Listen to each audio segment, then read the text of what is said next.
so nje ya ilo into leyo but ke khamba kahle mfethu yonke into Hayi ku-right hamba kanjani? I know ngibonge opportunity nje mfethu nokungihlonipha kwakho ukuthi ube la yeah. So welcome Adulting Fanatics. This is the Adulting Fanatic podcast. So this is a podcast where we figure out life, money and purpose, one real conversation at a time. Namhlanje indlela engijabule ngayo nginomunye usomabhizinisi la ongicitshisa kakhulu nami. So now today is someone who didn't wait for opportunities. He created one.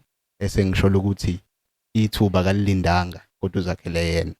From understanding abantu and managing chaos, handling money daily, to building a business in one of the most competitive and misunderstood industries. So, lo muntu lo liquor industry. So, but this is not just about alcohol or nightlife. This is about business, discipline, risk, and survival in the real world. So, if you ever thought about starting something of your own and you wondered what really happened behind the scenes of a tavern, stay locked. So, Nzuza Mpethu. Yeah, jabule ukuthi ukhona futhi. Siyabonga invite. Yeah. Mina ngiyakwazi but abantu abakwazi. Ngicela mfethu uzazise bakwazi ukuthi uNzuza ubani kahle kahle. UNzuza usiboniso Nzuza osuka kaDukuza endaweni yaseGlendale. Yeah. Yeah mfethu. Into ikanje. Ngicabanga usazane nawe ngo-2020 2024 yeah yonke lonto leyo umuntu ongicishisa kakhulu ngayo yonke into ngezempilo nakwi-industry nje as a whole kune subject esake sayithinta about ake singene nje kwi-industry about nje i-safety kwi-industry umbuzo wokuthi ngabe mawucabanga inkampani, do companies really care about the employee safety or it's just in the compliance ukuthi nje kusetshenzwe? I think most companies it's only compliance, but when time makufika isikhathi sokuthi be comply because ziningi izinto kwabona ama gaps nje basisebenza kwi-industry ukuthi akhona makhulu futhi and ngicabanga nana understanding when it comes to safety kwabanye abantu but because ama companies are implement but we middle management mase kufanele kwenziwe execution kuba a problem. So mangase mhlambe uestimate ukuthi lolo lwazi lolo kuthatha isikhathi esingakanani to figure out into kanjalo because ngicabanga ukuthi abantu abaningi into abangayinaki leyo and as umuntu esikhuluma naye ngathi ukubone lokho ngithatha isikhathi eside kakhulu because akuyona into oyifunda overnight so sengine experience kwi-industry for more than 10 years njengamanje. So from the day go ngiqala nje ukusebenza into nje engayifundiswayo ngayipractice ngayi-understand over time akuyona into oyifunda manje kuthatha isikhathi ukuthi uzo-understand because kunama-standards afana ukuwameet ka-safety yabo khona ama-international standards whereby njengokudrive imoto drive imoto kuyafana ngisho ungakuliphi izwe kuyafana ka-safe kukanjalo you can go to UK America i-standard siyafana so kumele ukuthi umithe leso standard so that you can understand ukuthi kahle kahle i-safety yini yabo but ngokwama companies companies ngendlela okwakhiwa kwawo ngokuhlukana kwawo kuba khona lokho ukuthi izinto wena yini esikusebenzelayo kwi-site yakho but uthathela from i-standard kwi-international standard ukuthi okay nasi standard so ngiyacomply la but mina okuzongisebenzela okuzokwenza ukuthi ngiphephe kakhulu ecompanyini yami lokho so kuyasiza kuyona into ongathi uyifunda manje kuthatha isikhathi but ne-understanding kufunakala ukuthi umuntu ofuna ufunda kabanzi nge-safety kufuneka kube umuntu ofuna ukufunda not umuntu ohlezi ethi yena uyazi noma engazi because kuningi ongakufunda kumuntu ungathathi mhlawumbe ngokwe-age ukuthi wena mhlawumbe una 25 years usebenza emsebenzini but nje kuningi okufunda kubantu siyafunda nathi kuba kwabancane sifunda nakubadala nawe wena umdala noma uphethe umsebenzini kufanele kube nalo room yokuthi uyafisa ukufunda because kuningi ongakufunda nakwabanye abantu. Ngeke kwazi yonke into Ngeke uzwazi yonke into. Namhlanje nathi siyafunda every day izinto ezahlukene. Yabo. Indlela oyibeka ngayo nangendlela onolwazi ngayo uyatshengisa ukuthi umuntu othe ukuvuleleka kulento lezi amabhizinisi. So umbuzo ukuthi yini into yakwenza ukuthi ugcina usukule industry yokuthi ube kumabhizinisi, like yini lento le eyayidrive kuwena ukuthi ulandele lowo mkhakha loyo? Enye into ukuthi wakadlaba ukuthi into ekhona ukuthi into engayi-understand i-business as a whole because ngisebenza kwi-business ukuthi izinto ziyashintsha. So ngabuka lento ukuthi ngelinye ilanga, what if ngelinye ilanga ngishintshelwa umqashi wami, ngelinye ilanga sengingenawo umsebenzi ngizophila ngani because nginey'ngane ziyakhula fanele zifunde qeda ama-high school ziye ama-university.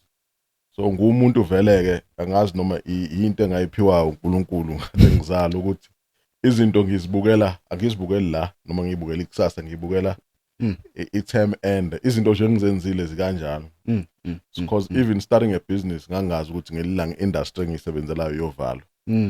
So it happens ukuthi yavala i-industry sengine business. As much as nginale business but I still wanted ukuthi ngifuna ukusebenza because i-business ngeke nalo rely kulona kangako because izinto ziyashintsha business ngifuna uku-understand lokho ukuthi isimo siyashintsha. Yabo. So into engenza ukuthi ngivule i-business nje yileyo ukuthi impilo ngeke uzuthi izohlala kanje ngaso sonke isikhathi. Kufanele ukuhlezi une backup plan ngaso sonke isikhathi. So ngaqala i-business nje ngokucabanga lokho ukuthi and futhi i-business ngiqalanga ngebusiness leyo lokudayisa utshwala. So ngaqala nje as umuntu owenza lento yamathenda, supply and delivery kuma departments. Ngiwenze kakhulu umsebenzi umasipala wangakithi, yabo. So ngiqale lapho, so ngase ngibuka nakhona ukuthi mangibuka lento yamathenda ukuthi ngelinye ilanga ngizohamba iphela lento ngokubuka isimo ngendlela okwenzeka ngayo. Nangi nje u treasure lomlungu lo ngiyamkhohlwa igama lakhe, lo waka treasure njengamanje se-introduce i-tender. Ngeke usakwazi ukusubmit i-tender kwi-document as a hard copy. Yonke into manje, yonke into sekuzoba ama-soft copies. So yenza iwebsite ungene khona kulo department ufake kulo nje usuku uyapply umsebenzi. Yes. So nami-ke ibhizinisi lami ngaliqala ngalapho kumathenda. So ngabuka ukuthi lento izohamba ishintshe, yabo.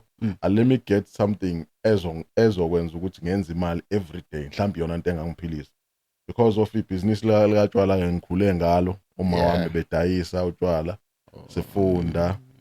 So into engiyi-understanda nje sinosisi wami ongilama into esi-understand because laba abanye babesebancane ngiyi-understanda kakhulu. Because even in high school there was a time where bengifanele ngifike ngidayisa enginikeza imali ngithenga amakesi kabi ngiwadayisa. Mase ngiwadayisile yonke leyo mali sengiyidayisile kube yona imali ezongisustaina for inyanga yonke. Ngithenga ithikithi lebhasi, ngithenga ukudla endlini, ngibe nemali engizokwazi ukuyiphatha. Into ebengiyenza nyanga zonke from grade 10 to 12 bengiphila kanjalo ngaleyo mpilo leyo. So i-alcohol business ngiya-understand umuntu masephuzile ufuna umthithe kanjani nani, yabo. So into engi-understandayo. So ngiqale kule nto yamathenda le ngayenza so ngase ngifika lana kuleli business le-alcoholic. Yabo, ngokubukela nakhona ukuthi angithole lento njengoba ngichazela soqala, ngithole lento ezongenzela imali every day, yabo, ezoba eyami endaweni yami, hayi futhi ukuthi ngithiwa ngizoqasha indawo yomuntu because nakhona lapho if ukuthi abantu baba nomona sibeke nje iqiniso ukuthi ngelilanga mangiqasha indawo yomuntu ngithi ngifake ibhizinisi lami. So ibhizinisi lami mawukuthi liyakhula, uyalibona umnikazi wendawo ukuthi liyakhula and naye uyabo ukuthi yena mhlawumbe ngakwazi ukuthi yena enze lento engiyenzayo kule ndawo yakhe, umuntu engakushintshela kanti endaweni yakho owner wena title deed ebiza wena. So usune guarantee lapho ukuthi hayi okungenzeka sengaba i-disaster, otherwise nje umsebenzi uzoqhubeza umile. Angidependele kumuntu, yabo.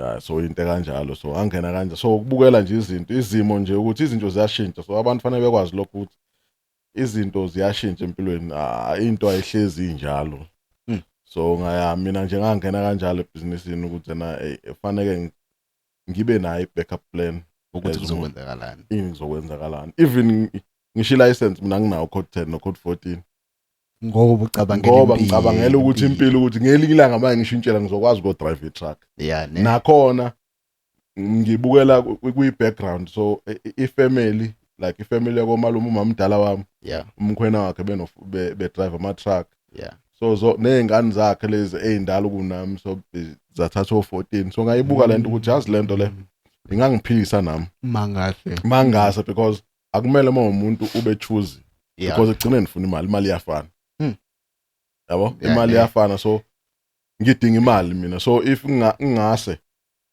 kube ukuthi ena nami ngiyawenza lo 40 ngibe nawo yeah ngelinye ilanga makuthiwa hey umsebenzi awusekho nanko khona ngizokwazi ukusebenzisa lokho so ufanele kuma umuntu uhlezi uphila ucabanga ngalo ndlela leyo ukuthi na yini enye engingayenza engaba i-backup plan ngelinye ilanga if lokho enginakho kungishintshela mhlawumbe wemfokazi nzovethu uma ucabanga iningi uma ucabanga liyacabangela ikusasa noma nje sicabangela imanje uma ubheka isimo sempilo ngendlela esiphila ngayo abantu abaningi mfethu ngifuna uqamba because if sokhuluma nje ngalento yamathenda soqala kuyona nje before sifike kuma industries la sisebenza kona lento yamathenda abantu abaningi abenza lento yethenda badependela kuyona kakhulu kungangokuthi umuntu ukehlala mhlawumbe unyaka wonke angawuthola umsebenzi dependela lento ukuthi one day khona into ezoqhamuka kodwa lo muntu uyayithola imali and ikhona futhi into angayenza engamenzela imali because ama opportunities maningi ngale ngaphandle yabo into engafunakala kuwena as umuntu ipride ukuthi mina ngeke ngize ngidayise rank ngeke ngibe netafula rank kanti ila khona imali kakhulu ezokuphilisa wena nabantu ne-family yakho ngabe unkosikazi ngabe ushadile ngabe unjani izokuphilisa lento forever mase kuthiwa yikho lento le because isimo seshintsha ngichaza ukuthi sekuzoba khona into ithenda abantu abaningi abenza amathenda thotha abanye baba bafundile so kuzoba nzima ukwenza lento so usuzodependela kumuntu umuntu uzokucharge imali ukuthi okay ngizokwenzela lento le kodwa uzokhokha imali engaka yakulimaza ke usuyalimala lapho because abantu abaningi badependela kwabanye abantu ukuze becomply ezintweni esuke zenzeka ngaloso sikhathi noma izinto esuke zidingakala wayibeka mbukanziza so ngicabanga ukuthi abantu abaningi ngakho kumele besubscribe to le channel ulwazi nje asijwayele ukuthola kakhulu especially kulento yamathenda namhlanje ngifundisa into engayazi ukuthi sekuzoba khona lento le ye-ithenda mangabe siyibuka sithi ungena kancane kulento le yamathenda ucabanga ukuthi lolu shintsho lu right lokuthi be introduce into kanje noma ibi right indlela endala ukuthi iqhutshekwe ngayo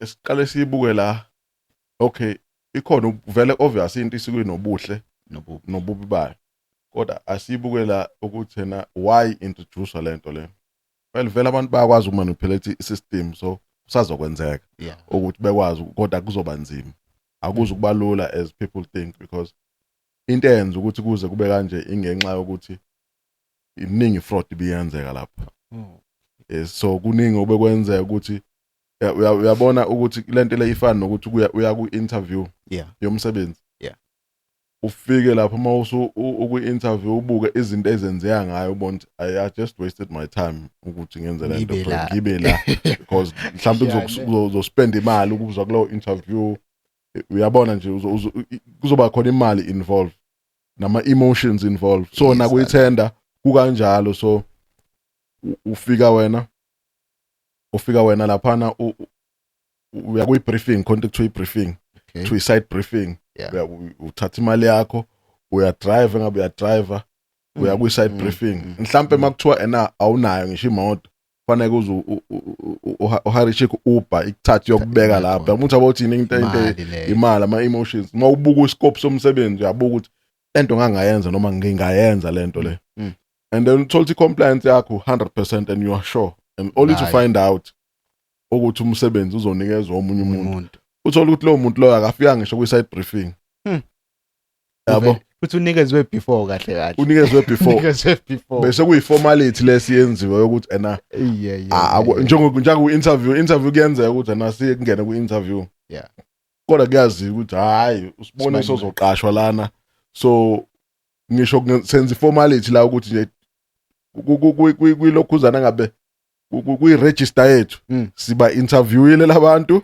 umuntu esimbonayo ukuthi right nangu even kwi-scoring they can manipulate i-scoring kuthiwa yena hayi kubhalwa i-score phansi kuthiwa yena hayi unzuza uyena wenze the highest score kwi-interview kodwa uthole nje omunye umuntu owenze kahle because nawe ubungekho khona ngaphakathi angithi awunayo isho uzogcina uthatha lokho kodwa ubone ukuthi ezizinto kubonza ingeke akwazi uthole ukuthi omunye umuntu kwenzeka lokho usebenza naye uyamazi lo muntu ukuthi hayi ngeke yabo so izinto kanjalo mfethu ezenzakalayo so yes kona sesibonile kwenzeka kodwa ke sicabanga ukuthi impilo mhlambe nje ukubuyela emuva kancane usuyibalulile le yamathenda ngicabanga ukuthi uyikhavile ukuthi intshisekelo yakhe iqale kuphi uma ngase uestimate basho njalo ngenkathi ungena kuleli business lotshwala nalento yamathenda umuntu ukuze aqale izinto ezikanjalo udinga malini ekhukhwini ukuthi abe nazo okay no into ake siqale sibuyele emuva la ngoba ngisuke ngaphendule yamathenda kuqala singakayiphendule industry konto oyibuzile ukuthi ngaze ngaphendule yamathenda kuqala because khuluma ngebusiness into engiyithandayo ibusiness le ukuthi abantu bayacabanga yini konto abantu bayacabangela ikusasa ayisiye kulento yomsebenzi abantu abacabanga ikusasa singakubeka nje kube iqiniso libhlungu kodwa abantu abalicabangela ikusasa bayenza nje nalento elimaza abantu emsebenzini ukuba kuyi-competition ukuthi ulindo mhlawumbe unomuzi kuma-suburb Maritzburg mhlawumbe you name it so nami ngifuna ukuba nalo but angi-afford gcina usuyifaka phasi yabo indezi manje and awucabanganga ukuthi kahle awuyinikezanga umcabango ukuthi okay ngiyasebenza njengamanje what if ikusasa kuthiwa umsebenzi uphelile iningi labantu alicabanga lo into leyo ayikho nje engqondweni umuntu uyasebenza nje so abona mina ngisho kubantu abalitholayo ithuba lokukhuluma nami ukuthi akufanele kube umuntu nje ukuthi uyasebenza nje uthi kube mnandi ukuthi wena impilo yakho uvuka ekseni uma uvuka ekseni ucabanga ukuthi fanele kuye emsebenzini impilo yakho nje revolver under umsebenzi akumele kube kanjalo as umuntu fanele khona lento abantu abangayazi lindo ukuthi abangayi-understand ukuthi imindeni yabo ibadinga kangakanani so umuntu ngasonke isikhathi imicabango yakho uyifaka yonke into akayicabanga ucabanga umsebenzi ngaso sonke isikhathi impilo yakhe nje uyena wazi ukuthi revolver under umsebenzi so that's why abantu bengacabangi ikusasa ngoba ikusasa lakhe kahle ulakhe la so umuntu mase kuthiwa ikhampani yavala kusasa kube ngathi surprise into ebengeke angayazi ukuthi bingenzeka izinto ezenzekalayo le so abantu abamusa ukucabanga ukuthi ikhampani baye own yabo ukuthi uyena uyazi ukuthi ikhampani kuzokwenzakalana kwenzekile kumina but njengoba ngisho ukuthi mina ngitshela mina inhlahla leyo ukuthi ngacabanga ahead but angangazi ukuthi izovala ikhampani but into ngacabanga nje ukuthi what if ngelinye ilanga let me do this ngangenayo mina imali ngikhathi ngiqala ibhizinisi uvula ikhampani yami Siboniso Samanzuza Trading oqala ikhampani yami oqala leyo ngo-2022 no angivula ngo-2022 it's 2020 ngayivula ngo-2022 ile enye so ile 101 roadside le engiregister Andy Tavern so ngiyivula leya khampani ngangenayo imali because kwakuyinto engilokhu ngiyitshena yona ukuthi no yazi ngifanele ngibe nekhampani because mina icycle yami abangani nje mina ngiphila nabo mama abanawo umlungu I'm the only one nje kwicycle yami osebenzayo owazi umlungu kwicycle yami mina abamazi umlungu bayayisebenza bonke banamatekisi towing company amathenda, abanye banamakhishi, abanye bayidrivela amakhumbi, abanye banama-Uber. Nje icycle yami nje abantu bakhona bayayisebenza and baphila kahle and baphila kahle. So lento engihlezi ngisho ukuthi don't be choosy, because mina ngiyazi lento engikhuluma ngayo, ngiyayazi ukuthi kuno driver wetekisi oshadile, onomuzi omuhle, odlula umuntu osebenzayo. So yikho ngithi mina abantu bengachoose umsebenzi, kuyaphileka ngaphandle. And abantu abaningi abafuna ukuyamukela leyo into leyo. Ngisho security, there are people abafundile who have diplomas, degrees, mhlambe PhDs, abama security, and impilo iyaqhubeka, but ulinde le opportunity ngelilanga ukuthi iyovela, but angimusa ukuhlala phansi. Ngithi mina ngilinde le opportunity, qala from scratch. Yazi iningi labantu alifuna ukuyamukela leyo nto leyo. Kufana nokuthi umuntu athole iziqu, agraduate, abe sehlala ekhaya bese ethi hayi ngilinde ukuqashela umsebenzi engiwufundele. Hamba uyobamba noma ise Shoprite, hamba uyobamba noma ikuphi, hamba uyobamba noma ikuphi. Abantu abafuna ukuyamukela lo into leyo. Uyozungena egodini ulokhu ulinde lo nto ukuthi na hayi mina ngine law noma I studied law, I'm an engineer obani, uyozugugele nayo lo nto uzoshona sikungcwaba. Because awufuni, because ama opportunities lindo fanele understand ukuthi opportunity ukuhlangana nabantu ubone ngeke uthole opportunity uhleze ekhaya. Nsile nanokuthi uma ngabe lokuhlangana nabantu kuningi okufundayo, kuningi nabangakucebisa ngakho nani. Ngake ngenza umzekelo mina ngithi ngiyakhumbula ukuthola umsebenzi wami wokuqala noma ukucisha ngithola umsebenzi wami wokuqala. Sasiyiphuzela nje siphuza utshwala. Ngase ngixoxa ukuthi nginani kanjani. Obese somunye umbhemu hawu mfethu nento kanje, hayi ukuphoste lapha nemsebenzini, yabo into kanjalo. Sengiveza ukuthi kwangisiza nami ukusuka ekhaya ngalelanga ngiyohlala nabantu engingabajwayele, engingabazi, ngaphandle kokuyinyeza nani. Bafike ngaxoxa udaba lwami, ngempela ngacishe ngasizakala. So sengigijima kulawo mazwi lawo ukuthi umuntu ungahlali, makube nento oyenzayo. But lento abantu abafuna uku-understand lento ukuthi yena i-opportunity ngeke won't come hunting for you ekhaya.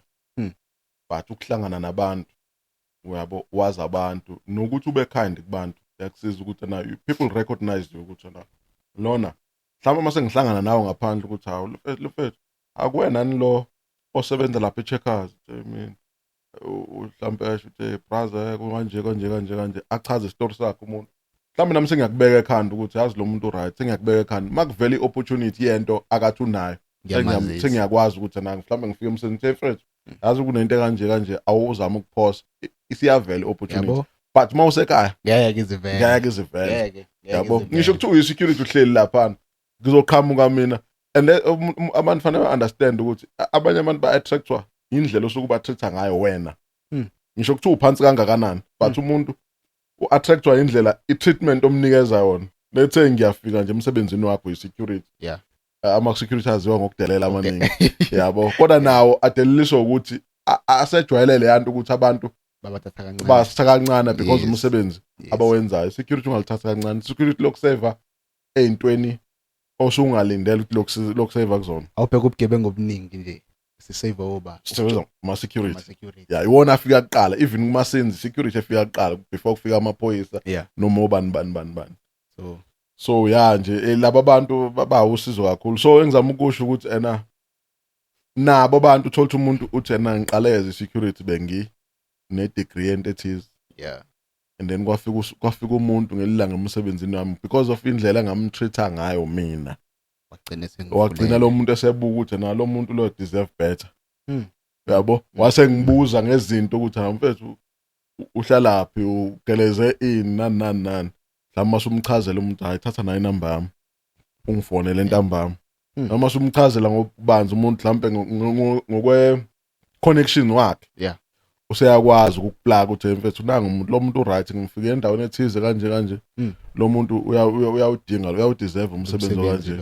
So awucela ukuthi umzamele lapho uthola umsebenzi kanjalo, kodwa mawusekhaya ngeke kuzokwenzeka. Futhi ilento ebizwa ngesilungu kuthiwa i-networking.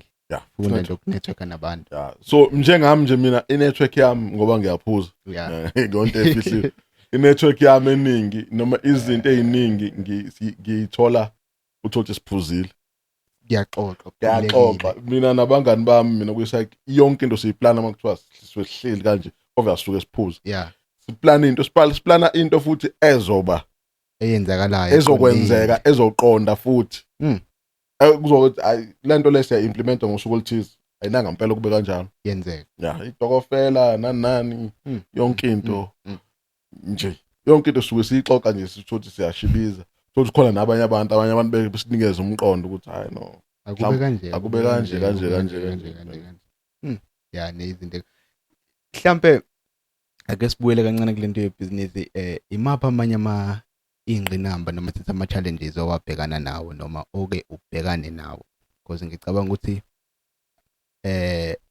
akuyona i-industry lula le ovele nje wenza ngibona ngathi kwesinye isikhathi ukuvuka emsebenzini hey kulula compared to ngala ngendlela engibuye ngayo because emsebenzini ukufika ukuvuka nje kuseni uhambe kamlungu uklokhe wenze lokho kwenzayo uphuma uhambe but ebusinessini yiziphi ingqinamba uthi nje yabona ngabhekana nazo lezi ngenza kanjani mhlambe ezikanjani operate business noma operate business mhlambe ngenkathi uqala nanka ama challenges owabhekana nawo usukubalile okukodwa ukuthi okubalekile kwakho konke lento ye networking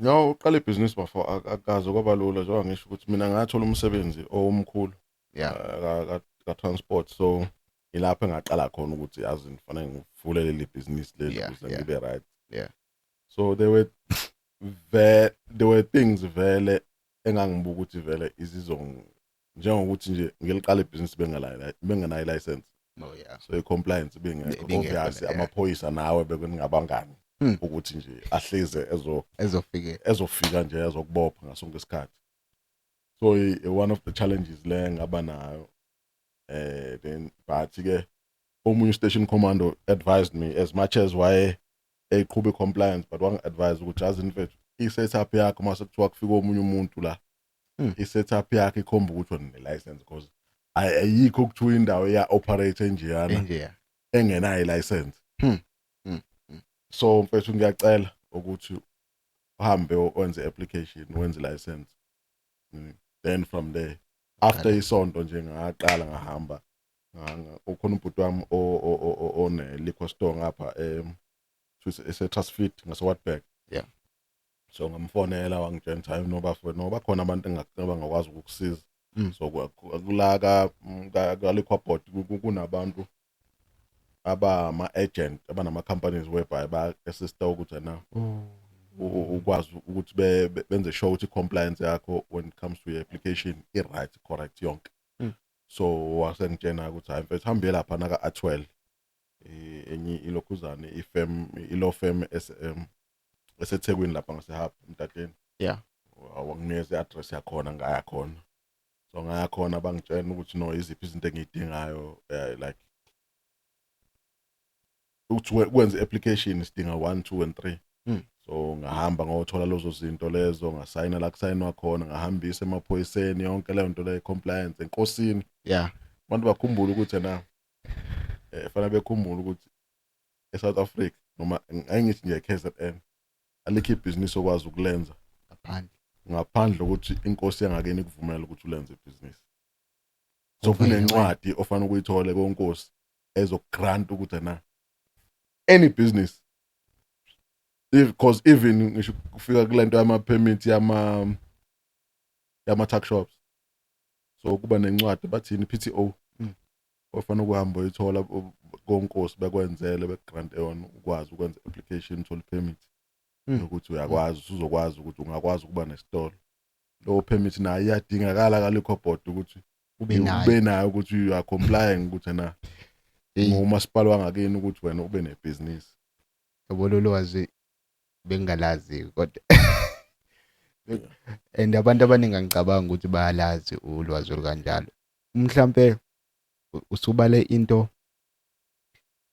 yini mhlambe mawucabanga njengomuntu engimbona ukuthi okay uyacabanga kakhulu umqondo wakho uyawusabalalisa yini engenziwa ukuthi lo lwazi olukanje luzama ukufinyelela kubantu because khona umuntu one-tuck shop mhlawumbe ungazi ukuthi kumele enze kanje kunomuntu odayisa utshwala ongazi ukuthi kumele enze kanje yini like ukuthi le kumele yenziwe mhlawumbe ucabanga ukuthi ingasiza ukuthi ulwazi olukanje lusheshe lufinyelele kubantu. Into ukuthi abantu basebenzisa social network, ama-social network ngendlela e-wrong. Oqala nje lokho because ezinye izinto ayidingi ukuthi uze ukuthi uyofuna ulwazi mongena nje ku-TikTok utype nje ngalento engikhuluma ngayo. Yeah. Izovela ukuthi how do you do i-application yokuba ne-tax help. But umuntu mayiqala ezama ukuchaza something ivideo ku-TikTok skip akaboni ukuthi enganaki ukuthi khona into ebalulekile akazokwazi ukuyithola kuleya video. Futhi lonke ulwazi lolapha ku-social media kahle khona lonke. Njengoba nje sikhuluma nje nawe manje sengivezile mina ukuthi ukuze ucomply noma ukwazi ukwenza application ukuba ne-tavern, liquor store, restaurant, especially ngasemakhaya, kufuneka ukuthi ube nayo incwadi yenkosi. Inkosi fanele ikusayinele. Kunama-form afuna uliquor board athi abhala uNgonyama Trust, fanele ukuyisa enkosini yangakini ikuxivizela ikusayinele nesecretary nenduna yangakini ikusayinele. Uyabo? Uphinde ukuthi ube nala PTO efunekalayo ofanele uhambe nawo submit ka liquor board. Noma ufuna ukwenza ipermit kamasipala ukuthi uyakwazi ukudayisa. Ipermit isuke grant ukuthi uyakwazi ukuba ne-restaurant, uyakwazi ukuba ne-tuck shop, uyakwazi ukuba ne-tavern lapho noma consumable goods, into enjengalezi kuningi ekubhalwa kwi-permit. Ezigranta ukuthi ungakwazi ukuvula lokho. So zonke lezo zinto ku-social network, ku-social media abantu bayakhuluma ngazo, but abantu abafuna ukuyinaka. Abafuna ukuyinaka, abafuna ukufunda ngazo.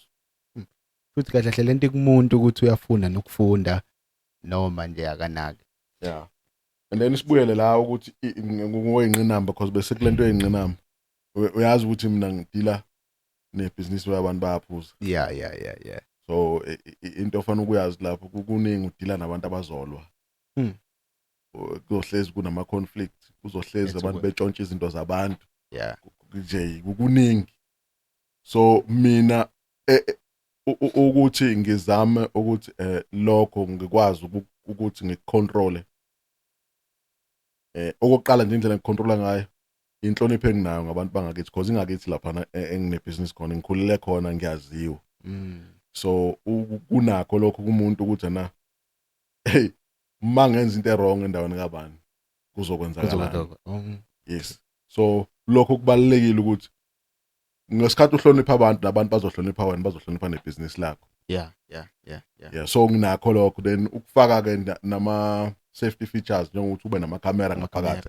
So kuba nakho lokho ukuthi umuntu abe nokusaba ukuthi kuba nakho lokho umuntu ukuthi abe nokusaba umuntu ukuthi ngizokwenza ukuthi lo muntu uyangibuka. Because izinto engikwazi ukuzenza lezo remotely ukuthi ngibuke ukuthi okay kwenzakalana ebusiness njenga mangivuka noma ngiphaphama ngithola isikhathi even ngisho ngisemsebenzini.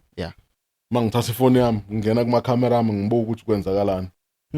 So abantu bayakwazi lokho ukuthi lo muntu lo uyabuka. So kuba nakho lokho abantu bebe nakho ukuhlonipha indawo yakho ukuthi yabo if ngenza into mase kuthiwa ngikwazi umuntu la uyafa kuzobonakala ukuthi mina ngenze lokho. Makuthiwa ngiyantshontsha noma ngifuna ukuzogqekeza la uzobona umnikazi wendawo ukuthi usibani ongenela kanje nansi footage. Yabo but iziningi ingqinamba obhekana nazo lapha nokusaba ke because abantu basuke bazi ukuthi siphatha imali, ngazi imali esiqhamuka but abantu bacatha isiphatha ama-1000 amaningi. Yes imali yenziwa but akuyona ngendlela abantu abacabanga ngayo ukuthi yenziwe imali because bowukhumbule kunalento ekuthiwa ama-shippings, people who don't comply. So bafana ne-black market kahle kahle labo bantu. Bafana ne-black market but you won't say per se ukuthi black market because bayahamba beye-bottle store noma kuma-wholesale liquor store beyothenga khona. Banikezwa futhi umntshwala bathenge in bulk behamba bodayisa. Mhlambe ukuze ngicabanga ukuthi cause omunye umuntu kuyamkhinyabeza lokho ukuthi kunomuntu okwazi ukudayisa ngaphandle kwe-license. Kodwa mina ukuze ngidayise mase ngiregister ibhizinisi lami kumele ngithole i-license.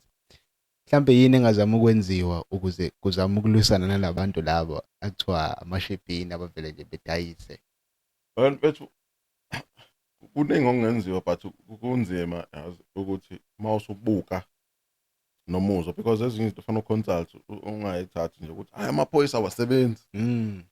ungayenzi lonto because amaphoyisa nawo ziningi ingqinamba abhekana nazo mase kufika kulonto le kuningi noma okunye engasakukhumbula but kuningi ukuthi kunzima ukuthi uhambe kumuntu kubona mabechaza kunzima ukuthi ungaya kumuntu uthi uyombopha umbophela ukuthi ena uyadayisa akanayo license. Okay, ngilalela mfethu. So bathi kuningi ababhekana nakho because amanye amaphoyisa abhekana nalento yokuthi ena kunama state claims ngenxa yalonto leyo. Ukuthi umuntu athi mhlambe bengenza iphathi mina utshwala bengibuthenga ukwenza iphathi and you have no proof ukuthi benza iphathi. So mayesho kanjalo enkantolo obvious inkantolo izoqedile. Yabo, and uzofike kuyena uthi ena udayisa ngotshwala ubone kanjani. So kuningi afanele involve fanele bekwazi ukutrapper. Uyazi ukuthi cousin brother wami station commander, so uyasho ukuthi ena fanele kube nemali. Lo mali leyo fanele kuye enkantolo ubukwe inamba, yabo inamba lebhalwa emalini. Yeah. Enkantolo uyokwenza application enkantolo ukuthi ufuna ukwenza into kanje kanje, imali ozotrapper ngayo umuntu ile ngathi ya photocopy ukuthi ena kukhona izovela le number le. So nithatha umuntu noma iphoyisa elizohamba liyothenga abuye lo mase ethengile bembamba ukuthi lobutshalo buthengiphi. Umuntu kanjalo mase yakhomba ukuthi hayi ngibuthengela mayiphika lo ethi mhlambe akabudayisa utshwala ethi lona hayi ngithengile ngithenga u100 mawukhipha lo 100 fanele kube u100 omesha le yanto leyana abenze ngayo application angazi bayibiza ngani lapha enkantolo. So bakwazi ukubopha kanjani. If not that case umuntu ohlakaniphile uyakwazi ukusuka amaphoyisa. So wena obuphile usugcina manje usunenkinga manje ngoba manje once kwenziwa i-state claim wena iziphoyisa makuthiwa lo cala leli yakulahla iziphoyisa wena usenkingeni ngoba kuzothathwa emalini yakho yempesheni ukuthi wena umuntu uclaim u500,000 kwi-state wena wenza iphutha ubudedengu bakho zikhale kuwena. So kunzima nabo ukuthi ngampela ukuthi phela abantu abaningi yes bazazi ukuthi abacomply badayisa utshwala. So amaphoyisa ayakwazi ukungena athatha utshwala but sometimes kunzima. Futhi lento nje yokubopha umuntu kahle kahle yona into elula manje kahle kahle. Ya kulento yokudayisa utshwala mfethu akuyona into elula as much as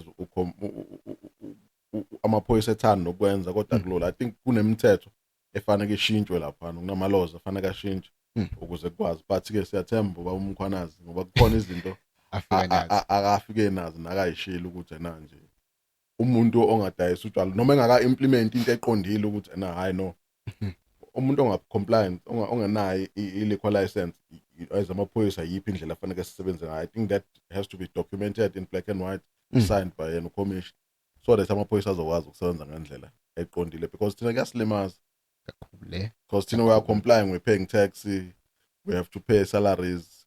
Yabona fanele senze sure ukuthi we have capital to ukuthi ena sikwazi ukuqhubeka yabo uningi uku-involve. So yabo ukuthi umuntu makuthiwa when you are complying une license and license idinga ukuthi every year fanele ukuyi-renew kunama fees afanele ukuwakhokha njengoba ngisho ne-tax fanele uyikhokhe every month fanele ukhokhele umuntu osebenzayo.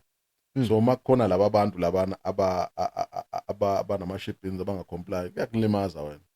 Kufanele yabo and futhi bukhumbula ukuthi laba bantu yibona abathenga illicit alcohol ongekho emthethweni lokho okwenziwa lezi indawo engazazi lezi ukuthiwa yini obhosha mfana nani yabo. So ibona abadayisa utshwala kanjalo. So mina nje ngangaba necase noma ngingazi ukuthi kwenzakalani but umuntu owayiphuze kwenye indawo wafika kumina ephuzile wathi ephume ehamba washona kodwa la agcine khona ugcine kumina kwangathi no akubanga kanjalo because ayikho into yamlimazayo noma ukuthi mhlawumbe khona umuntu wamgwazayo noma kwenzakalani umuntu wayefike eshibizele nje kodwa waphuma yabo mhlawumbe wayengadlile nani phela utshwala buyingozi mongadlile. So kodwa nje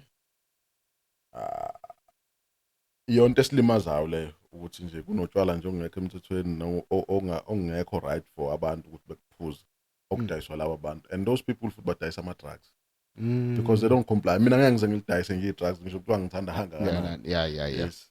So ngeke ngize ngilidayise futhi-ke angisiboni isidingo sokudayisa i-drugs because ngibulala kufanele ngibulala umphakathi wangakithi. So ama-shippings iwona adayisa lezi zinto lezi because they don't comply. Bafana nabantu abadayisa ama-drugs kahle bayafana ngoba bulala abantu. Yes. So iyona nkinga esibhekana nayo kuleli bhizinisi lethu. Mhlambe kunomuntu othi isizathu sokuthi ngigcine sengidayisa mhlambe ama-drugs noma utshwala ngendlela engalungile. Athi mhlambe ingenxa yokuthi ngiyahlupheka noma ingenxa yokuthi umsebenzi angiwutholi, ingenxa yokuthi akukho kunye bengingakwenza ngaphandle kwalokho. Luthuni uvo lwakho lapho, uthini into ongayisho ngalabo bantu laba abasho kanjalo? Hawu umuntu osho kanjalo nto uma ukhumbula kahle kahle kwinkulumo yethu esiqalile ekuqaleni ukuthi na abantu abayeke ukuhlala ekhaya ungabi choose. Yeah.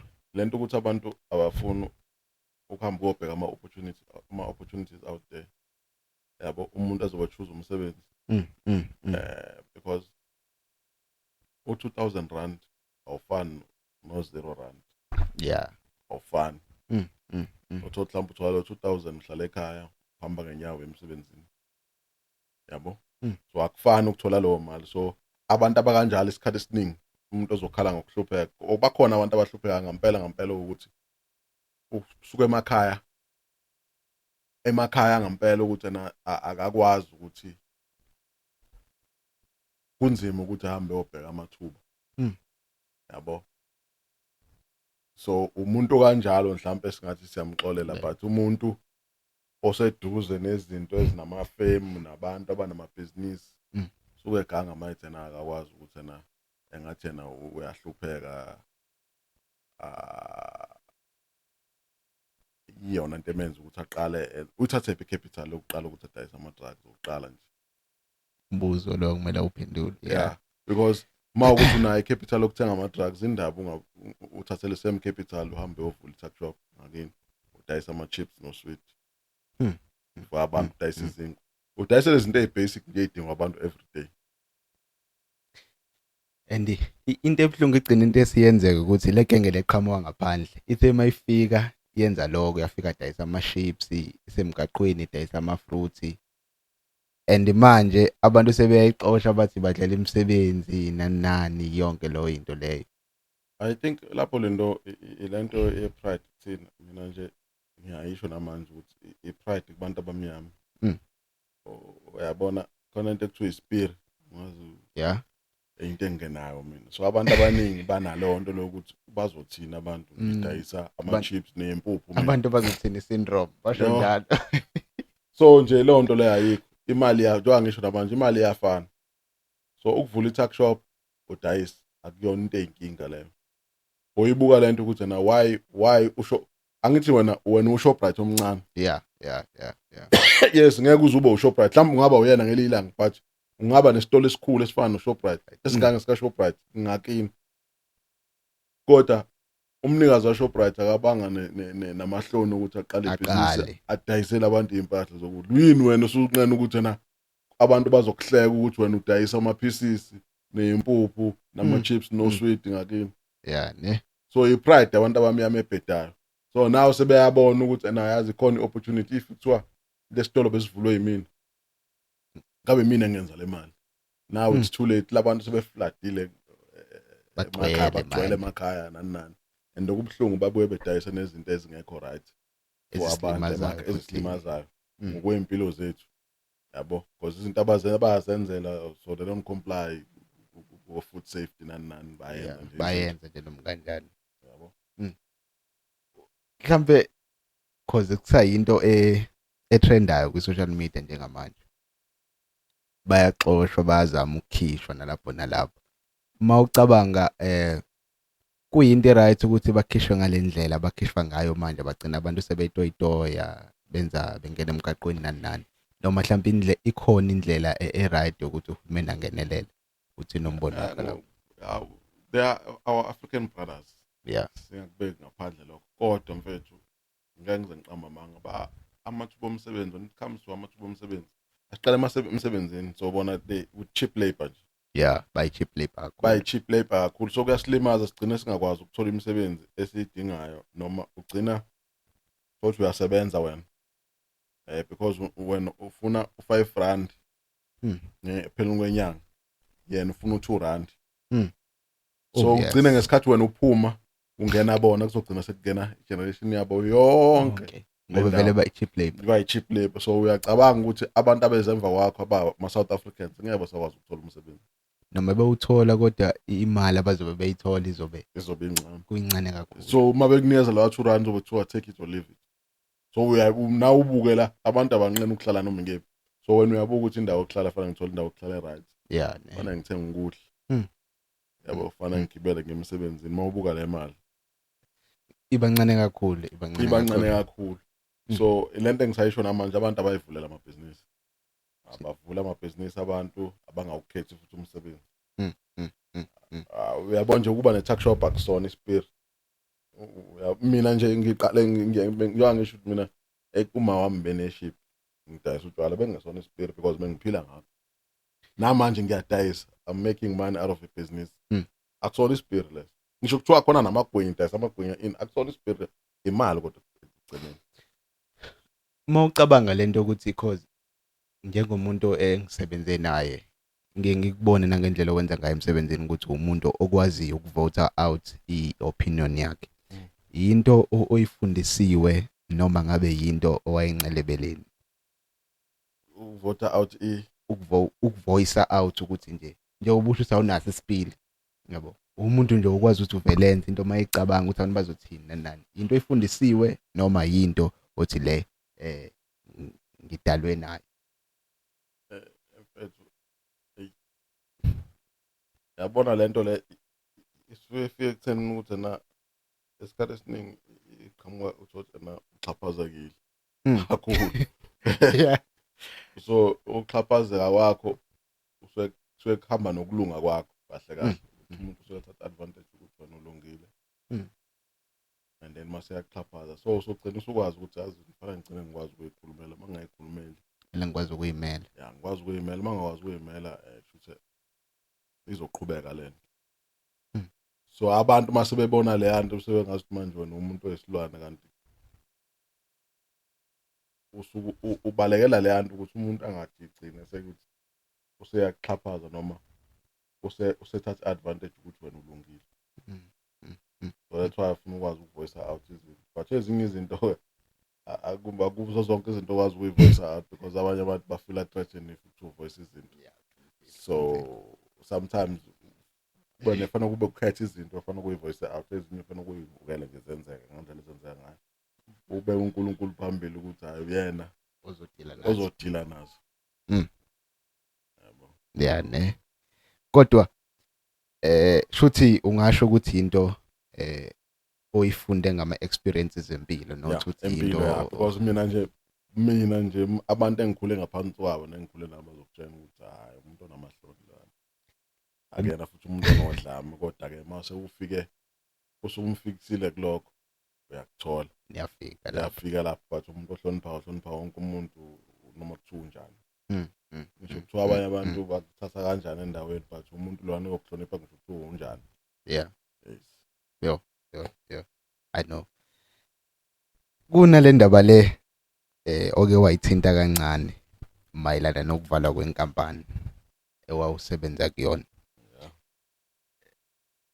Ukuqwashisa abantu nje zazikhona izinkomba zokuthi hey inkampani mhlambe ingasivalwa noma kwaba yinto eyavele yenzeka nje kunganake umuntu. Ayenzekanga ukuthi kunganake umuntu, but lento engisho lento ukuthi yena anake sifundise ukubuka izinto ngelinye ihlo. Ungayibuki ngokuthi yena hayi unzuza uyibuka kanjana ngalela hlo ngoba unebhizinisi. Cha, kufanele ukuyifundise nawe ukuthi yena uyitrain to understand. Abantu fanele ba-understand ukuthi yena lento kuthiwa i-sustainability ukuthi ibaluleke kangakanani, ukuthi uyazi. So now ngoku-operate i-company, even if you don't know the figures, ungawabuka ama-figures physical ukuthi yena this is much i-company yenzayo, but i-sustainability yecompany uyayibuka ukuthi le company isazosustain kodwa for the next 5 years nge-operation ngendlela izinto ezenzeka ngayo uyabuka ukuthi no man khona okungase kwenzeke yabo because ngeke umuntu akutshene ukuthi I'm running at a loss for more than 5 years or 3 years ethi nje na 3 years in the loss and I'm investing because ama-companies ayabuye exoxe nathi asitshene ngale zinto nawe ngendlela obuka ngayo izinto ezenzeka ecompany uyabona nje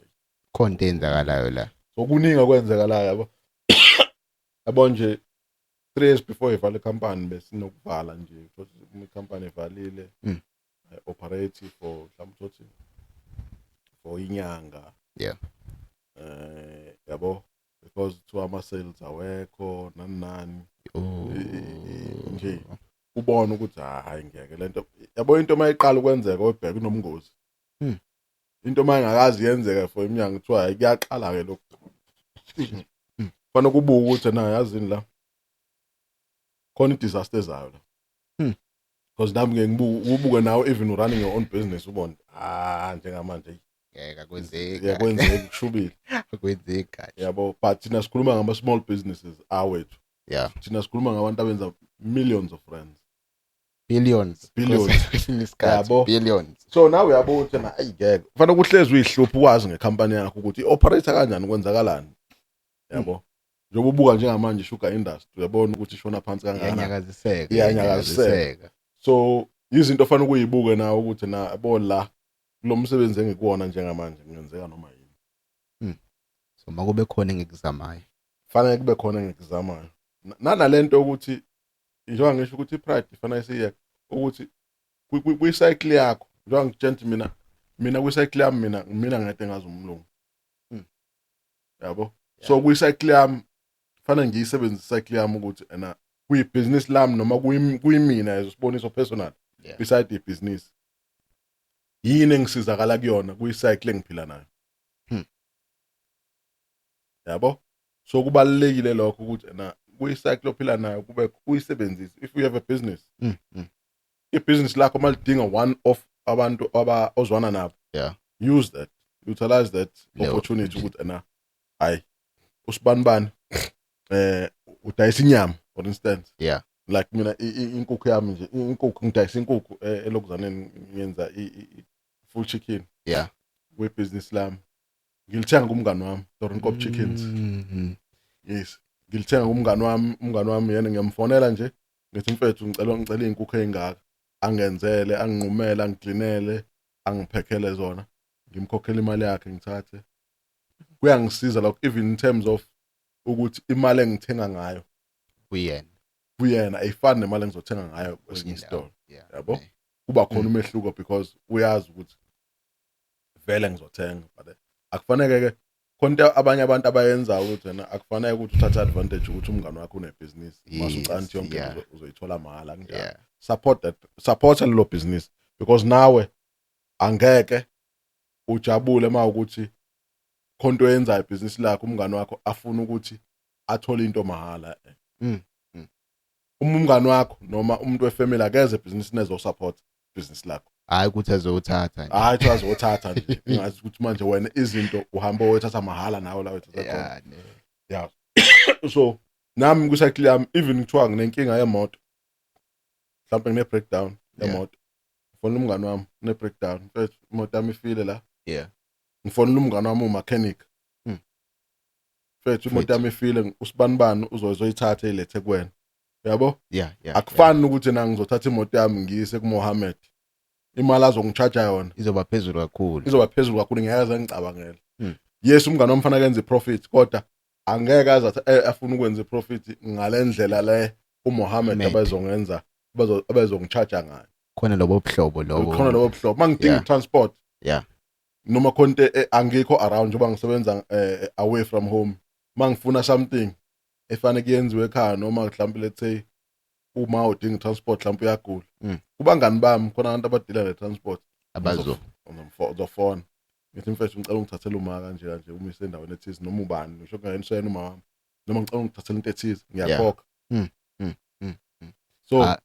so icycle yakho nawe ufanele ukuyibheka ukuthi fanele ube abantu ngisho ukuthi manje ama-childhood friends ethu noma abantu esikhule nabo fanele siba-neglect but yeah kubalulekile nanokuthi ube nabantu kuyayishintsha impilo yakho uba nabantu abane-networking yeah ne yes ukuthi nje wena abantu okwazi ukuthi uhlale nabo noma uspend isikhathi nabo bane-networking ngasonke isikhathi mawukade uhleli nabo khona something ozofika uyithole kubona ngasonke isikhathi so kubalulekile lokho ukuthi lokho kuyakwenza ukuthi ukhule yabo ngokomqondo nangowebhizinisi because unabantu okwazi ukuthi nisherelane ulwazi and yabona abantu abamhlophe ngicabanga ukuthi izona zinto abayimasterishile lezo uma uthatha ukubheka indlela ababambisene ngayo uthola ukuthi usibanibani unebhizinisi elukuthi ukuze athole into ukuthi uyithola kusibanibani kanjalo yonke lonto leyo kodwa thina like abantu abamnyama ilena duyisho ukuthi like sile pride umuntu uzofuna ukwenza into yakhe yedwa ufuna nje ukuma yedwa lapha akafuna ukusebenzisana nabanye abantu so ngicabanga ukuthi uyithinte kahle kakhulu mfethu kunalento le ngicabanga ukuthi ezokhula uqala izinto ubone ukuvala kwenkampani ikuphi umuntu ongathi angakwenza empilweni noma engaba aware ngakho ezekhula empilweni imapha ama habits ukuthi kumele include kwi daily life yakhe okay selapho lento angithi ukwame kahle bese kule topic yokuthi yiziphi izinto engayibukayo yeah sekulento oyibuzayo namanje ukuthi abantu abayifundisa ukwazi ngekhampani yakhe akayisebenzelayo okay yabo uyifundise futhi ukuthi you're not a businessman or a businesswoman but understand the term sustainability. Companies always teach us about the future of sustainability. Yeah. So kukhulunywa ngekhampani oyisebenzelayo. Kunezinto thina esizenza emsebenzini. That's why ubuka ama companies amaningi like if you see most of food companies amaningi noma yes la wenza ukudla izinto eziningi zi-automated. Yeah. So kukancane uthola umuntu osefieldini so lento ye-sustainability ikwenza ukuthi ucabange broader uma uzoyithatha nje uyifake ekhanda we-understand ukuthi nathi sinaso isandla kule nto e-sustainable ukuthi i-company sustain for a long time sinaso isandla kakhulu kodwa nami ngithi kakhulu ngiyakuvumela kuleyo ndawo leyo yes ngoba ubukhumbula ama-companies osebenzela adependela kumuntu osefieldini kakhulu ngokomsebenzi so abantu abaningi basanale ngqondo e-sabotaging yabo so leyo nto iyayithini i-sustainability yecompany ukuthi wena ngesikhathi uthi wena uhlabekisa ulindo emsebenzini wakhe you not knowing ukuthi i-impact ozoyenza lapho ingakanani kade okay so i-impact oyenzayo let's say nje we are sabotage then kulimala production for an hour. How much a company is losing for 1 hour? Sometimes millions. Sometimes millions. But umuntu yena mase kwenzekile lokho wena umata wami siyasebenza usukwenzile lokho ujabulela ukuthi wena lento obuthi uyayenza yenzekile not knowing ukuthi you are impacting impilo yakho necompany nabantu abasebenzela icompany. Umqondo mncane. Yes, you can do ngamhlabekisa uthi hayi ngamthola kodwa ekugcineni umqondo mncane. Management isikutshena ukuthi ngale breakdown noma ngale yanto eyenzakalile saluze imali engaka 1.5 million. Akuklik ekhanda lakho ukuthi wena kahle ukuthi wena unciphisa ukuphila kwale company ngokusabotage omunye umuntu. So izo sustain kanjani icompany for another 20 years if kunabantu abasacabanga ngaleyo ndlela. Isimo somqondo sibaluleke kakhulu emsebenzini. Modern izinto eziningi. Abona nje mina ngizokutshena nje mina izinto eziningi ngifunda emsebenzini. Even business wise nje. Even qualification engenzile because it's based on i-business enginalo. Yeah. So kubalulekile ukusebenza but ukusebenza wakho ngizothini, zinikeze iroom yokufunda. Ziningi izinto ongayifunda emsebenzini, ziningi esiyitholayo emsebenzini. Ungawuvala umqondo kahle kahle. Ungawuvala umqondo. So angisho ukuthi if uvala umqondo uzogcina wenza izinto ezifana njengalezo ukuthi nawo usabotage umsebenzi ngasonke isikhathi. Uthothi akuwena wedwa, baningi abantu abakwenzayo. Yeah. Banaleyo ngqondo ukuthi ngoba sizwana ngizokwenza ukuthi, not knowing ukuthi impactor impilo yakhe naye neyekhampani. Nekusasa lakhe ikusasa lekhampani liyancipha, uyabo. So abantu nje abayifundisa ukuthi kahle kahle ikhampani ukuze sustain and uyabuka ukuthi na if kuthiwa implementwa ama companies amaningi ulendo ngabe ayarana namhlanje ngaba wavaliwe. If kuthiwa ngempela izinto eziningi is automated.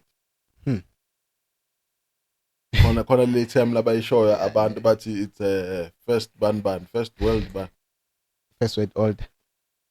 No, lento yokuthi njenge AI njengamanje yabo idlala iphindima empilweni zethu nanokuthi inciphisa kangakanani amathuba omsebenzi. Yeah. So ama companies if ubuka nje kwi-industry osebenza kuyona, if kuthiwa i-field work ayikho, sekuzoba khona nje ukuthi yonke into izoranwa i-system. How many people can lose their jobs? Millions. Yeah. So angazi ngayichaza ngithini lento. Kodwa manje yazi into eyinkinga la ukuthini. Yes, abantu bazolahlekelwa imisebenzi. Kodwa manje uyibheka lento ye-AI igude kahle kahle for ibusiness yona. Ngoba lento yokusabotage kathi sikhuluma ngayo manje kuyoba into engekho. Lento yokuthi umuntu avela yilovele ngokuthanda kwakhe kuyoba into engekho. Sabantu siyagula, yabo. Kodwa lento yokufaka i-AI igude for ibusiness kodwa iyasilimaza futhi ngoba phela baningi abantu abazoba unemployed lapho. Mawucabanga yiphi indlela yokumaintain leyo balance leyo ukuthi okay, as much as siyifake AI kodwa futhi amathuba emisebenzi ahlale khona, noma kumele kuba abantu abazama ngayo yonke indlela ukuthi bayifundise ama skills amasha. I think mina ama HR department fanele bebe ngokusebenzisana ne-management nabantu bakwi-operation. Yeah. Fanele kube nendlela, fanele kube nomuntu, kube nohlobo labantu abawaqashayo emsebenzini. Because uyabona umuntu oyi-understandayo into esikhuluma ngayo, ngeke azayenza.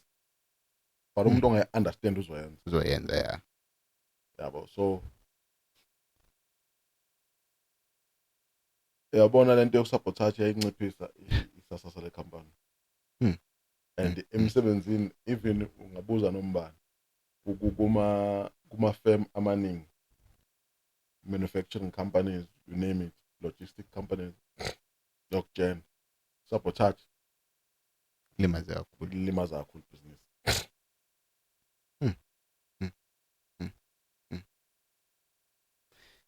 Yeah, ne. So kodwa kahle kahle isiphetho sokuthi abantu kumele babheke ukuthi abantu ababaqashayo abantu abanjani. Yeah, kubalekile lokho. Kahle nemfundo ibalekile. People need to be educated, not ukuthi ungaze ube ne-diploma or degree, but khona abantu abanamabhizinisi abangayazi university nesikole nje bagcine ebangeni eliphansi, but bayi-educate umqondo ukuthi fanele ngihlezi ngifuna ukufunda, indlela engizokhula ngayo ile, umuntu nomuntu unendlela yakhe. Yeah. Kodwa bayifundisile ukuthi ngifundise ebhizinisini ingabe yabo khona lento ukuthi mina ngilifuna uvula omunye umuntu. Business lami ngirana ngale ndlela engirana ngayo. Ngekho umuntu ongitshela. Hayi lelo business ngaliye ndawo. Angeke liye ndawo. Ngiyakutshela. Thina nje sinama business nje akhona nje because siyafunda everyday ngama business. Siyalithola futhi ulwazi kwabantu asebephambili ngokwama business. Yeah, ne. Wanzuza mfethu. Asingakudlela isikhathi kakhulu. Khumbule sinomlungu osibhekile. Ake singene kulo hlobo lomculo oluthandayo. Ngicabanga ukuthi kwezamabhizinisi abantu ubacushe kakhulu nanokuthi kumele babehave kanjani enkampanini. Engicabanga ukuthi ulwazi odingakala kakhulu lolo. Maskandi. Ake singene kule ndaba kaMaskandi mfethu.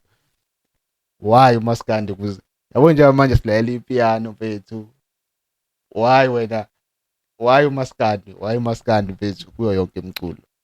Yabo nje lento uma sikhuluma ngomculo sibuyela kule nto esikhuluma ngakho ukuthi emsebenzini Yeah, ziningi izinto oyifundayo. yeah, yeah.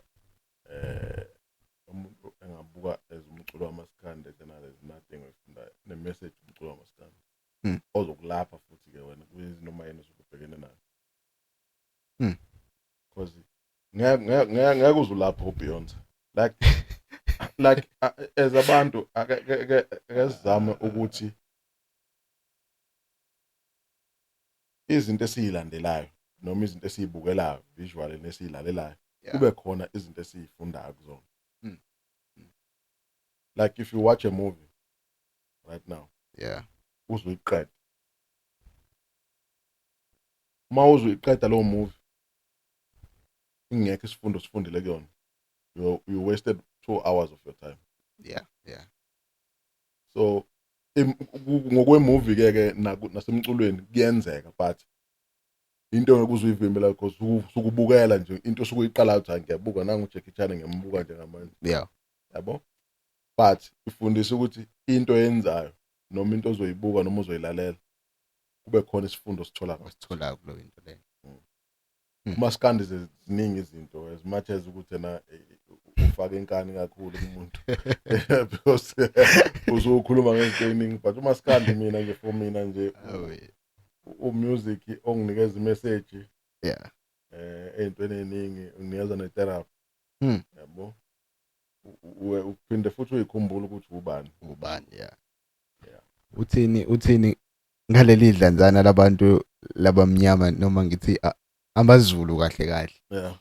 Lawa angawulayela uMaskandi adlala i-deep house yona athi ya uMaskandi uFam Julia wathi yonke lonto leyo. Uthini ngalelo dlanzana lelo? Na umbuzo nje mina engisuke ngifuna ukubuza kubona ukuthi okay yes nami ngiyayilala deep house but yeah, it's just a rhythm nje osoke enjoy ngokwensimbi nani but yini oyifundayo khona? Into ebalekile isifundo kahle. Yeah, yiphi message oyitholayo? Ayikho. Ayikho message oyitholayo. Yes, music imnandi. I think imusic enjengaleya inesikhathi sokuyilalela. La uthi mhlawumbe ngiseclubini. Yeah. Or out namajita siyoshibiza or sisesitofeleni. Yeah. We can listen to those. But wena yini oyitholayo kahle. Ayikho. Yani ku imapha ama-artist amathathu othi yabona lawa kuMaskandi. Hayi awageji othi nje amathathu. Mfethu mina ama-artist amathathu yo. Ayimayise u3. Noma maningi. No, awamaningi ama-artist. Ngithi nje mina umuntu engimlandelayo umthandeni. Gcomeleshi. Yeah. So mase kuba umenzi. Yeah. Bana wase 150. So abanye nje ngiyabalalela nje because they have message nabo emculweni yabo bayiculayo not that usangibalalela ngiyabalalela nabanye bonke. But mina nje engithi nje umuntu mayekhe uyakhiphila ingoma nosaliwe. Yeah. Usaliwe. Usaliwe sasempangeni. Yes. Yeah. Ngando kuyakhuluma. So ulalela message into esukusho umuntu ukuthi uthini. Khona abangeke beze bephatheke kahle mawubala isikhova ozoziqhathanisa noKhuzani. Yeah. So bengaqhathanisa abantu ngendlela abaqhathanisa ngayo. So into engi-understandayo ukubona bobabili indlela abenza ngayo umculo ehlukile. So angikwazi ukubaqhathanisa mina because uKhuzani ngiyamlalela. Yeah. Ngiyamlalela ukhuba but umuntu engimlandelayo Igcokama. Yes. Ingenxa yokuthi umlayezo wakho uyarelate nawo kakhulu more than uKhuzani noma no phela vele music vele uba nama preferences not that ukuthi angikuzwa ngiyayizwa umbili. Yeah. Because uma ngikhona imessage engifuna ngiyamfaka uKhuzani ngimdlala. Yeah. but isikhathi esiningi mina umuntu engimdlalayo Yeah. igcokama nomenzi Mm.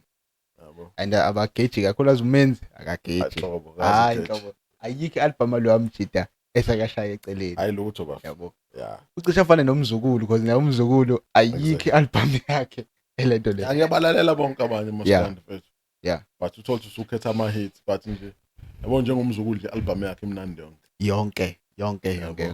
nangu no limit usanda ukukhipha i-album yakhe imnandi ngilalela izolo lonke Bengayilaleli ke yonke yazi. Ngibona kunengoma beloko beyiposta nje. ishisa ikhotha Yeah. so nje kahle nje mfethu ulalela i-message maskandi but ke njengabantu ke silandeleke lo muntu esimlandela ngalo ndlela but mina anginankinga namuntu Yeah. Ake sithi nangunzuza uneminyaka u20 noma nangunzuza uneminyaka u17. Isiphi seluleka noma iadvice noma indlela yokuphila angayijwayeza yona kule minyaka emincane kangaka ukuze athi mayikhula abe nekusasa eqhakazile. mfethu yabona if looking back manje kwi-age engikuyona ukuthi if ngaba neminyaka u20 yeah ngenza sure ukuthi I make the right choice education nangezinto engizozenza nje empilweni ukwenza ama choices are right ngasonke isikhathi kuyokusiza ukuthi by this time of age ziningi izinto ozobuso achievile empilweni yabona if like kunabantu kuyibuka bona kuna ama 2000 lawa asilamayo yeah ukubuka ukuthi uthi umuntu una 25 years imoto akayidriver nomuzi ona business uyasebenza yeah because lo muntu lo uwenze ama choices are right empilweni seqala I think futhi nalokho kwenza nane background yesikole ufunde kusona ukuthi ngokwempilo othisha bona yeah banifundisa kanjani ngokwempilo beside makuthiwa sivule exercise ama textbook manje ukuthi asifundeni maths and physics but ngokwempilo out there yini abantu mabexoxa nani because I think ibalekile lo session leyo nezingane esesema high school noma ingane esakhulayo ukuthi ena impilo kahle ngaphandle kanjani so I think thina ke ama 80s sithola ngalo opportunity ukuthi ena sikwazi ukuthi sitshene ngempilo ukuthi hayi impilo kanje mawufuna ukuba into ethize yinto ofanele ukuyifundela imapha ama opportunities azoba khona in future nazo bavuleleleka kubantu so yipi ifundo ofanele ukuyifunde manje so that mawufika e-university mawufika esigabeni sokuthi se-university ama choices uzobenzile lapho ama choices are right azokwenza futhi ukuthi mawusuqedile akuvuleleke amathuba omsebenzi yabo and then lapho mawususebenza nawe iziphi izinto ofanele ukuzenza ungabhayiseki ukuthi na no njengamanje I'm getting paid 40,000 rand ku box ngizowudla nje ngihambe ngiyema clubini make the right choices yeah empilo wenza into right so by the time you reach 40 usurelaxile nanto ukukhuluma ngomsebenzi into ongasayicabanga kakhulu because unezinto ezikukhandela imali okwazi ukuyithola emsebenzini so usuyakwazi ukuthi uma uthanda ungahlala phansi uyibukele into zakho zizenzela imali noma uqhubeka uyasebenza kukuwena ichoice yakho yabo but ungaphili impilo yokuthi I have no choice but ngisebenza futhi asushintshe lo yamqondo leyo ukuthi nje I think into engashintsha lokho ithina ngentsha I think naseyikoleni if all principal ne management eyikole can change that mindset ukuthi kubaleka kangakanani ukuthi lo muntu simfundise ngempilo akazohamba wephila nama choices akazowenza noma singeke simphoqe government akayifuni lento ukuthi uphoqa umfundi ukuthi yena enze ama choices wena obona ukuthi anga right kuyena but azenzele yena ngoba nakuthina abazali sikwazi ukwenza lokho so but ukuzomchazela nje umuntu ukuthi na kahle yini ofuna ukuba yona kubalekile yini ofuna ukuba yona yabo ake sibhaleni sithathe ipeni nephepha manje asike singafundi lutho sibhale ake sibhale akubhale phansi ukuthi yini ofuna ukuba yona uze lapha phambili uyichaze uyichaze mina ngikuchazele ukuthi mangakanani ama opportunities akhona noma kube khona abantu abazo-invite bazomchazela ukuthi mangakanani ama opportunities ozokwazi ukuwathola kule choice yakho mase wena uyizenzela wena ichoice ukuthi ngiyaqhubeka noma cha if ukubona uma ufika ukuthi uyabona ukuthi ubulekha eyintweni ngampela ezokwazi ukukusiza in future ufuna ukukhuphula amasokisi because mina ngokwami esikhathini samanje mina would say to young students out there noma abantu abasakhulayo abasafuna ukuya ema-university mina I don't think i-university kuyinto engafanele ngabe siyifake emakhanda kakhulu njengamanje as young people mina ngathi asamsebenza skills work college is the one to go because uyabona college ikufundisa izinto ezibalekile like for instance mhlawumbe ngizobala izinto eziwu-4 or 5 ukwenza ugesi ukuba uplumber ukuba umakhi ukuba umechanic there's 4 yabo okay let's say uba ake sibale nje izinto mhlambe ezizothi makuthiwa kwakhiwa i-structure noma kwakhiwa indlu plumbing ugesi ukwakha ukuba ucarpenter 4 ohlele benemisebenzi labo bantu every building ekhona emhlabeni dinga labo bantu labo i-building ne-building ezokuqala nje phansi mhlambe ke sengaba uma ukuthi yena mhlambe ke unayo ukwenza civil nomuntu ozoyidesigner yes or designing but izinto ezothi makuthiwa izinto okuthiwa makuthiwa njengamanje siyaqala manje sakhe ifirm uyabadinga labo bantu makuthiwa njengamanje siyaqala sakhe indlu nje definitely sure abantu ngiyabadinga e-college uzoyithola e-university ngeke uzuyithola lona sekushintshile ukudla eplatini manje shintshile because shintshile ukudla eplatini manje and ama-industries adinga labo bantu kahle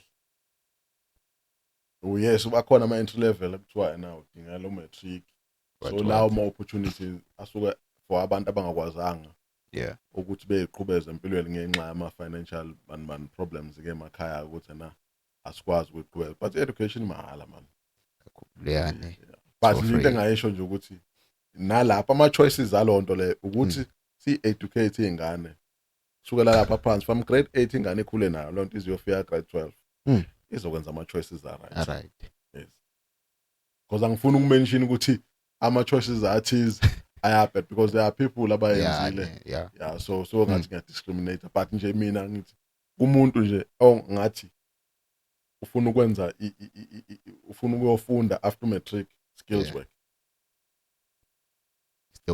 it's the way to go and skills work ukhumbule uyakwazi ukuvula ikhampani yakho uyimele nje ungasebenzeli umuntu uyimele nje kuthiwa hayi uLindo's carpenter wenza ama-built-in wenza no ceiling ngekhampani yakho uyayisebenza ngento yele college yazi unomngane nami usakhuluma leyo into leyo waye college naye ngathi benza zonke izinto zo-plumbing akahlala ngesikhathi eside I think 2 months or 3 months awuphilanga awuthola umsebenzi tema yothola umsebenzi wayivulela inkampani yakhe eqeleni ngendlela abantu abambiza ngayo ngangingazi mina ukuthi into edelelekile ebukeka idelelekile njenge-plumbing kodwa iwusizo olungaka njengoba ngisho ukuthi i-office yabo ngisho ngisho i-structure ne-structure sodinga ngithi uzokhumbula ukuthi let's say sakhe i-warehouse i-warehouse fanele kube